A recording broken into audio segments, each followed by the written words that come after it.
Today, I'd like to finish talking about the yen carry trade and move on to another carry trade. But first, I'd like to say this. JP Morgan came out today, Monday, and said that they believe that 90% of the yen carry trade has been unwound. I just find that kind of like unrealistic. I don't know why they would say that. The yen carry trade has been accumulating for 22 years, okay, between $4 and $20 trillion, depends on who you believe. And again, even JP Morgan says there's no way of knowing how big this thing is. So not only was the yen carry trade the biggest trade in the world, it was in all probability the biggest trade in world's history. And we unwound it on a Friday afternoon? I'm not so sure of that. But let's move on. There is another yen carry trade out there, another carry trade out there. And this time it's with the Swiss National Bank, and there certainly is an interesting twist. But first, to be, let's say, eligible to investment firms as a carry trade, you first have to have a currency that trades in a very narrow range. And you can see here, this goes back basically to 2009, and I'd say that probably fits. Then the next thing is the currency that you choose must have very low interest rates. And as you can see here, from 2011 through 2024, they were basically, from 14 to 22, 8 years, 7.5 years, they were negative. So just like the Japanese, it kind of fits. Now today in the Financial Times, they say the central bank will struggle to break its interventionist habit. This is more commonly known to us as QE, okay? So the Swiss balance sheet is now 140% of their GDP. Japan, about 125%. The US, 25%. So you can see this is a big issue for the Swiss. And they started this, obviously, in the great financial crisis. Now, at first, they kind of tagged their currency and its yield to the EU and what they were charging for the euro. And in 2013, issues arose out of that, and the intraday, the Swiss franc went up 40%. They then printed the Swiss franc like there's no tomorrow until they broke the market, okay? Now, they did something that no one else ever did before. So what did we do when we have QE? We would print the money, we would buy our bonds that we issued in the open market, and we put them on our Fed balance sheet. So we would buy our currency, right? We issue the money, it's our currency, the US dollar. We buy our bonds, dominated in dollars, and we put them on the federal balance sheet, okay? Critical point here. What did the Swiss do? The Swiss printed the Swiss franc, okay? 140% of their GDP, and they bought foreign bonds and stocks. So they built a global portfolio. Now this global portfolio has not done well. It's only up 0.4% over the last 4 years to show you, that whatever they bought, it was a lot. And so, but this kind of locks them into a position that they find hard to get out of. So you can stop and read this. It just covers what we just talked about, up to 140% and their quantitative easing. But the last paragraph is where we're moving to.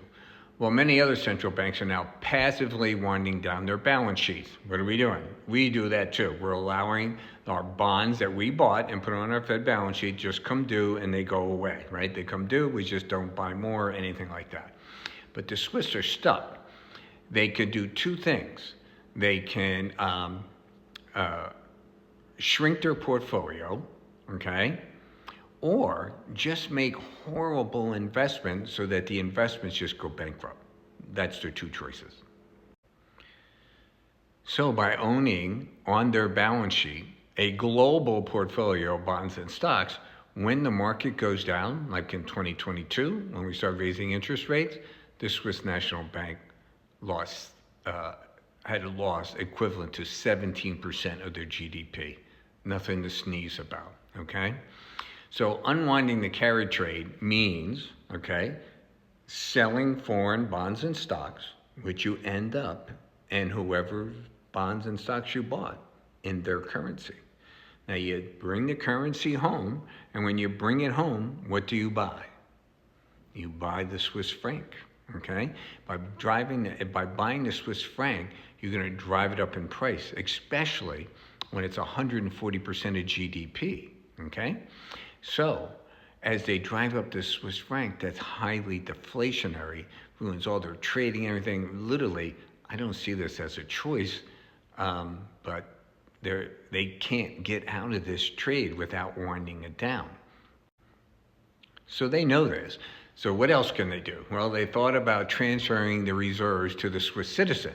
So you give it to the Swiss citizens, but it really doesn't solve what you want to solve, because the Swiss citizens can sell their global stocks and bonds, bring it home. What do? They buy the Swiss franc, up goes the Swiss franc, and that is not what they want, okay? And the second thing was that they would create a sovereign fund and then put money managers on top of it and actually earn more money on it instead of the 0.4. I don't know what they're going to do. Plus, they've had a very long running, I think he was there 20 years or so, and he's retiring. They have a new guy coming in, and the market has jitters because they don't know what his philosophy is. Is he going to intervene or whatever, okay? Now, finally, they did one other thing that is interesting to me, okay, for all you fanboys out there. All this debt they've issued with that they call the electronic Swiss franc, okay, ECHF. And what that means is there's not an equivalent printed dollar or Swiss franc, excuse me, on the other side of the Swiss franc, okay? And this Swiss franc they issued for people to use it in like Bitcoin and whatever blockchains that they're using for. Okay. So when you think about it, one of the largest currencies in the world is, and being actually used for purchases and so forth, is the electronic Swiss franc.